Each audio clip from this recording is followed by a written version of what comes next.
Hello, everyone. Andy Fox here, and welcome to this edition of Inside the Investigation.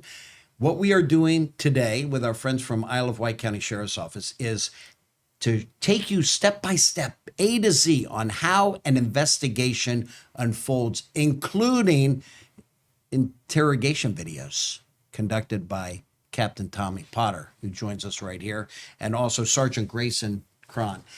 Sergeant, let me begin with you. What goes on right when you get to the scene? Crime's been committed, maybe a murder. What happens? So when uniform patrol responds to a scene, they're the first to arrive. Their first step is to secure the scene, regardless of what crime that is. If there's danger on the scene, if there's a threat to be had, they're to neutralize that threat, make the scene secure so that an investigation to follow on will begin. And maybe people are upset and everything. You got to calm them down too. Sure. Okay. Sure. Yeah, so from the initial response, from the 911 call, when everything is important, right? And so we want to gather as much information about that scene as we possibly can. So we'll go back and we'll listen to the 911 call, what information was given to that dispatcher. But when Uniform Patrol gets on there, they are basically the eyes and the ears of the department and of the investigators. And so we want to know who's there, the condition. We want to capture weather information. All of that information is pertinent and important pieces of the puzzle that we need in the investigation. Okay, and it will also include interrogations. Now, I want you to set this up because Tommy Potter has brought in some video of his conducting an interrogation.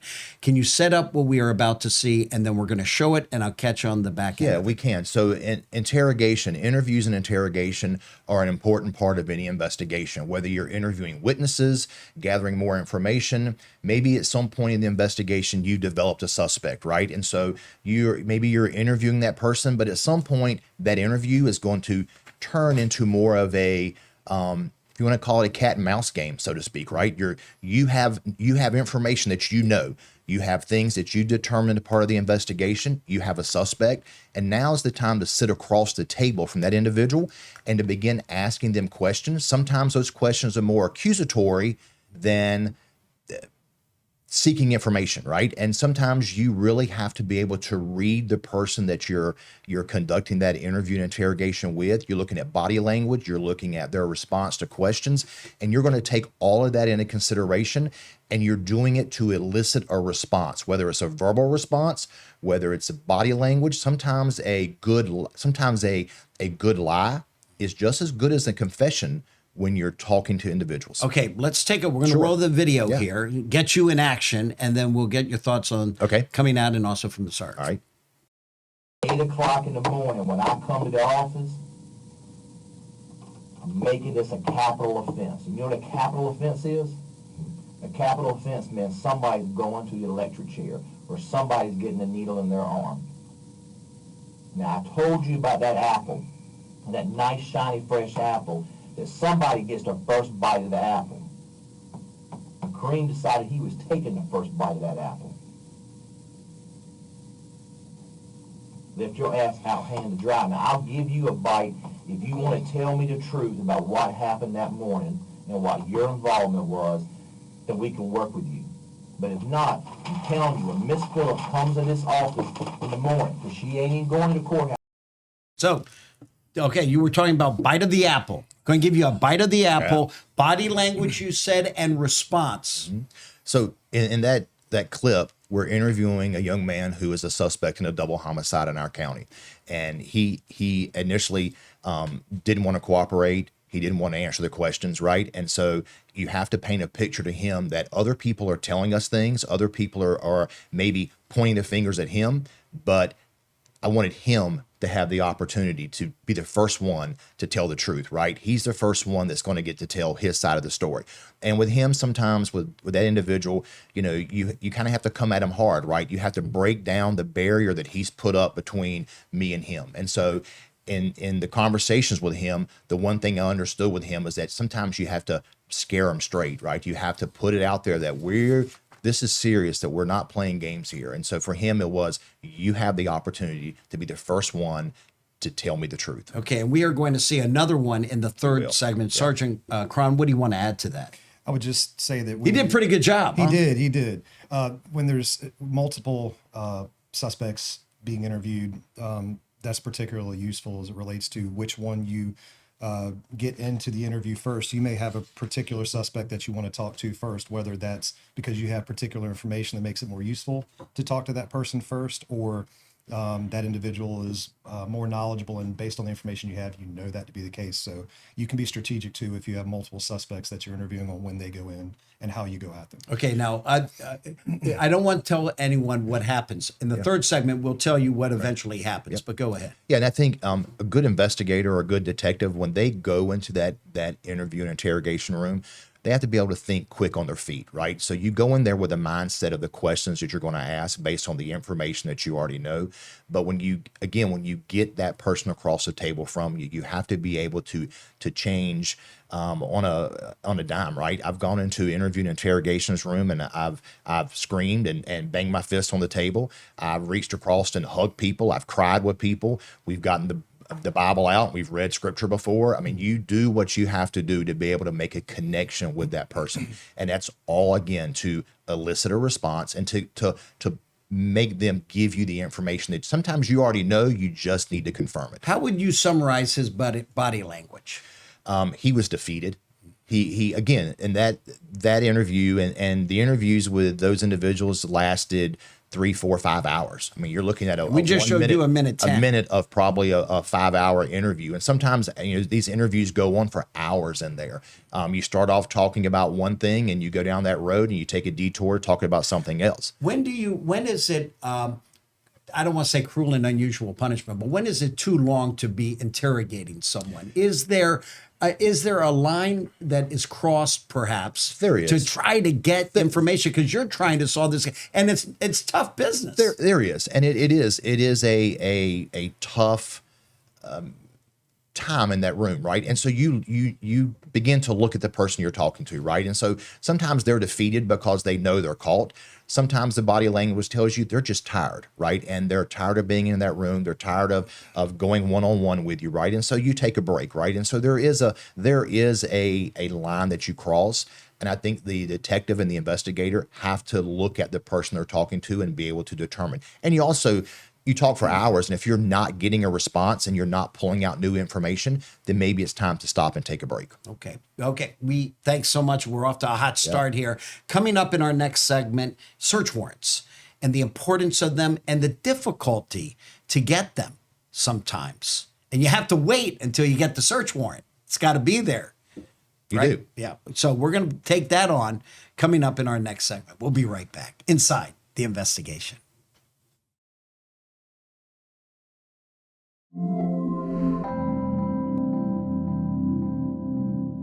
Welcome back, everyone.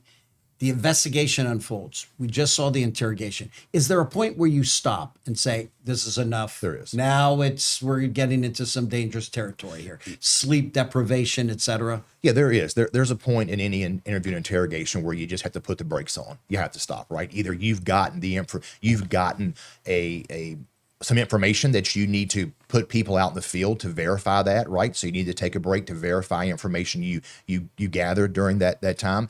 But there's also a point when you're looking at that individual you're talking to, and you can tell that they're just tired, right? And at some point, you just have to stop and take a break, regroup, regather, give the person that you're interviewing time to think about statements that they've made and things maybe they've been accused of. And it gives your investigators in the field time to go back out and do some more legwork. Okay, let's talk about search warrants. Sergeant Craun, tell me about search warrants. What is the process to get them? Because everything is on hold until you get the search warrant in order to go in. And as a reporter, I've been there and I've seen the detectives and everyone just standing around. And what they're waiting for is for the search warrant to show up. Sure. And you have to have it in hand. That's right. So you got to get it from a magistrate or a judge. That's right. Tell me That's more. right.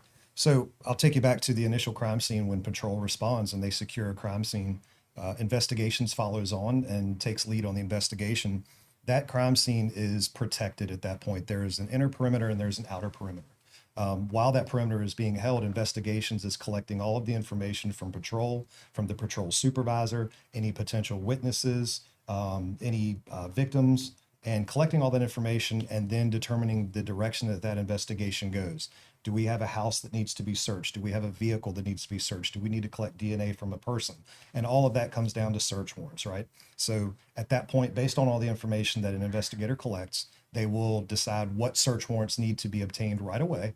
And like you said, we have to go to the magistrate's office. We fill out paperwork that establishes probable cause for us to then collect or take possession of a house, a residence, collect DNA, things like that. And, you know, it's an emergency situation when you're showing up. So you're able to go in and defend people even without the search warrant, correct? And then once you take care of business in there, then you go out and you wait for the search warrant to show up. That's correct. On the initial, Fill that in. Yes, sir. That line, that fine on line. the initial patrol response, we as law enforcement are able to, through exigency and safety community caretaker, we are allowed to go secure the residence, make sure the threat is not still present. We're able to go into the curtilage or the yard or in the surrounding areas to make sure that that threat is no longer in the area. If it is, we secure that, right? And then we can then set up a perimeter that protects the crime scene for us to then go stop what we're doing, get a search warrant, and then collect the evidence as needed. So I think there's a big difference when the question you ask, right? So the initial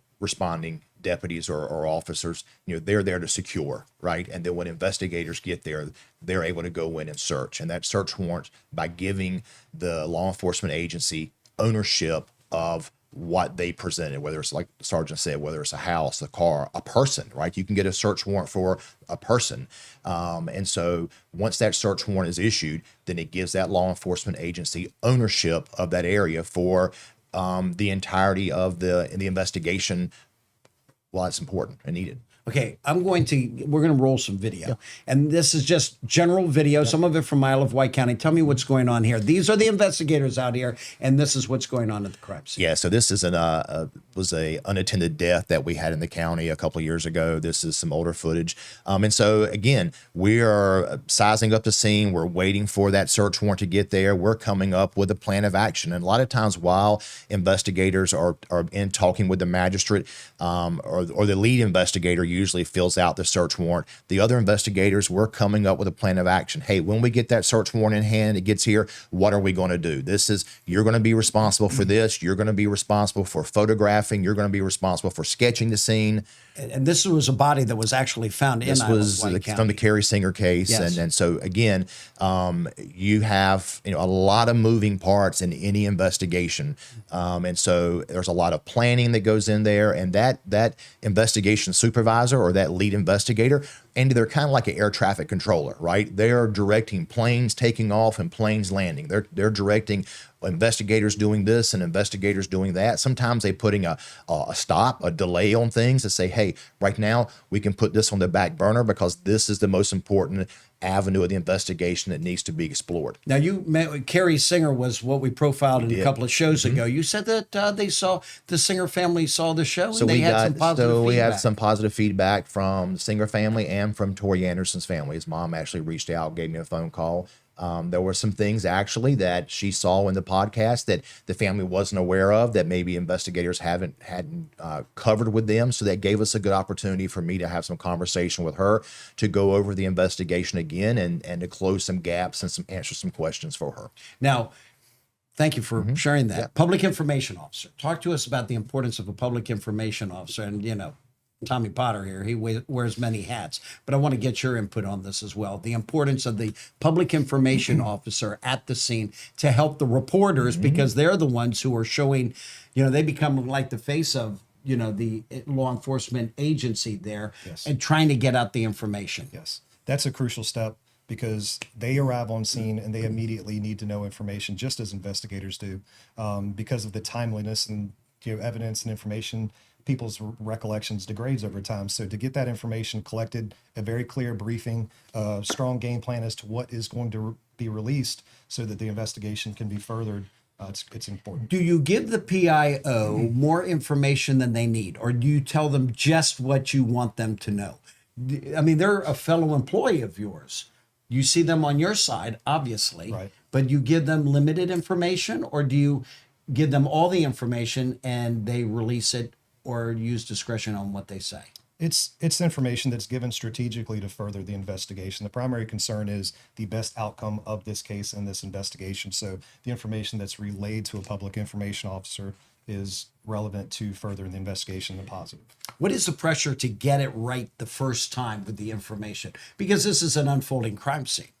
Yeah, as a PIO, it's very important that you have a open dialogue between the investigators that are handling this case, so that when the information is put out there, you want to put it out right the first time, right? Because a lot of times in the initial stages, especially when the reporters are arriving, we know you guys have got a job to do, right? And if we're doing our job the way that we're supposed to, then from the PIO to the reporter should be a very open two-way dialogue. And we want to get the information out there because a lot of times we're still looking for information, and somebody out there may know something. And so that's why, you guys are important. That's why our relationship with Crime Line is important. So we put all that information out there, hoping to get feedback from the community to further the investigation. How do you determine real quickly who the lead investigator is? And what does that person do? So that's usually left up to the sergeant or the lieutenant in that unit, and it may just be who's next on rotation, who is on call when the crime came in, and that will determine. Does the lead investigator work more than everyone else because they're the lead They investigator? do. They carry a lot of weight on their shoulders. And they're going door to door too, or are they assigning people to do that? They're doing task and then overseeing everything. Well, we're going to see coming up in our next segment more of that interrogation, Tommy Potter, getting to the bottom of what happened, trying to get that information from someone who may not want to talk. We'll have that part of this story coming up right after this.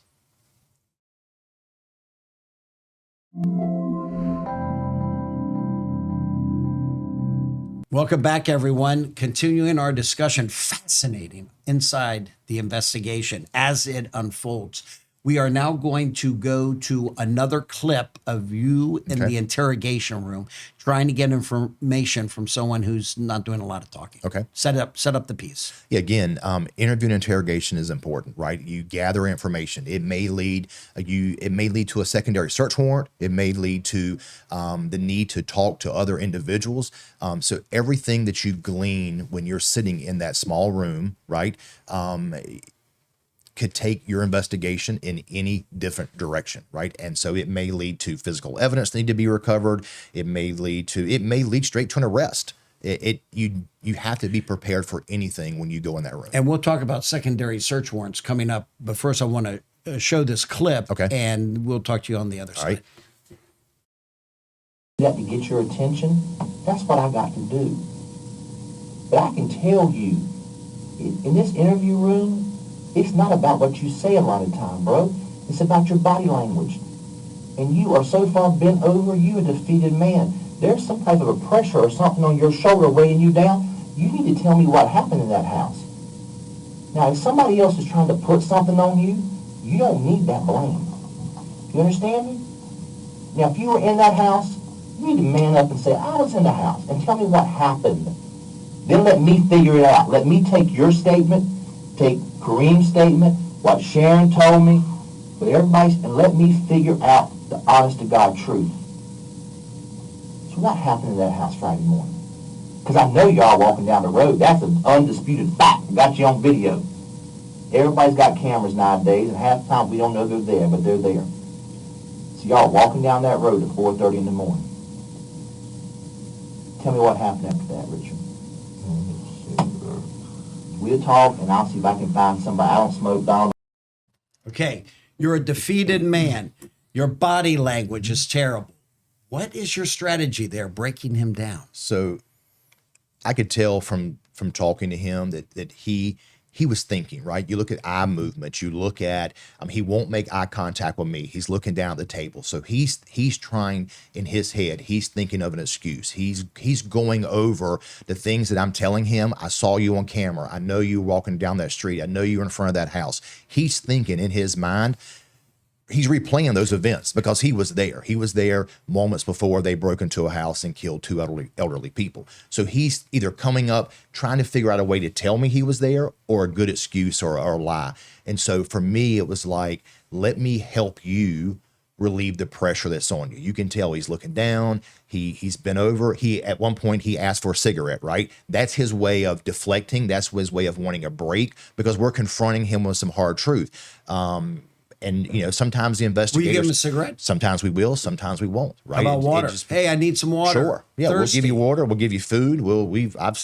I've been talking to people. I've sent investigators out to McDonald's to buy them a cheeseburger and fries, right? And bring it back in there, let them sit there and eat, and we'll talk while he eats. Anything to make them feel comfortable and to build up a rapport with that individual. And the interrogation can lead to further information that requires search warrants. Tell me about secondary search warrants. Sure. Secondary search warrants come after the initial investigation from the scene, from basic interviews with witnesses, victims, and even offenders. Once all this information is collected, then that's when the lead investigator really has to sit down with his team and focus this investigation. I find that the most important information to seek right now is here. So that could be from a Facebook or Instagram post where someone commented about knowledge of the incident. So then we need to find out who that person is to talk to them. So we may have to write a search warrant for a Facebook account to reveal who that person is so that we can talk to them. Things like that are what is generated in a secondary search warrant. And it can also, go ahead. Yeah, I was gonna say a recent homicide we had concerning Honesty Selby, right? Her body was found in a deserted path in Isle of Wight County outside of the town of Windsor. So that was our initial search warrant for that area. But in the course of that investigation, we ended up doing search warrants to homes in Newport News. We did social media search warrants. We did search warrants to Uber. So there are a lot of search warrants that can be issued in any investigation. You may end up issuing 4, 5, 6 search warrants. Again, it depends on the road that you're going down and the course of that investigation. And that case involved, correct me if I'm wrong, but license plate readers. It did. That How involved- important is that? That's part of those search warrants too. Again, the information that you gather anytime you're conducting an investigation, whether it's from LPR cameras, whether it's social media, all of that plays a vital role in driving the investigation. So another direction that you might end up going is you might collect 6 cell phones at a house that was collected on the initial evidence processing. And then you have to determine, based on all of the information you collect through interviews, statements, things like that, well, this cell phone might be the one that we need to get the data out first and foremost. And that's when those secondary search warrants come in play. You're able to prioritize or triage the evidence that you have, and then further investigation more timely. And so search warrants important because law enforcement, we have to be very cognizant of a person's Fourth Amendment rights, right? And the last thing we want to do in any course of the investigation is to violate somebody's Fourth Amendment rights, because if you do that, that can kill your investigation. That can hamper not only your investigation, but that can really make the prosecution of a case extremely difficult. And so we always have to keep in the back of our mind where we're treading when it concerns someone's Fourth Amendment rights. Go ahead. And if I could just add to that, he hits the nail on the head. Not only is any information that you may obtain from a illegal search or seizure, right? Any information obtained further downstream of that is also found to not be credible. So you really can contaminate an investigation on one misstep, and then everything that you get from that downstream could also be invalid. Yeah, and I want to point out, this is so fascinating. We have more interrogation videos. Our next podcast will be with them also. But I got to ask you, you both were detectives in this business before cell phones, yes? Correct. Okay. How has cell phones changed everything? I mean, when we were growing up, we didn't even have cell phones. We did, right? So cell phones, but Yes. yeah, we did. It's attached to everyone's hip, right? It's not so much cell phones, but it's technology in general. Technology, the leaps and bounds that we've made as a society as far as technology has greatly changed how we do investigations. Tougher. Sometimes Easier. tougher. It's a two-edged sword. Sometimes it's tough, and sometimes it makes life a little bit easier. I think it makes the gathering and the storing and the tracking of information. I think technology has made it a lot easier. You used to have to, handwrite your notes. Now you can dictate, you can type. AI plays an important role in all that. So I think technology is a two-edged sword. Captain Tommy Potter and Sergeant Grayson Craun, thank you so much for coming in. So good. We are going to do another podcast where we are going to see more of the interrogation video. Inside the investigation unfolds, and I'll see you on our next podcast.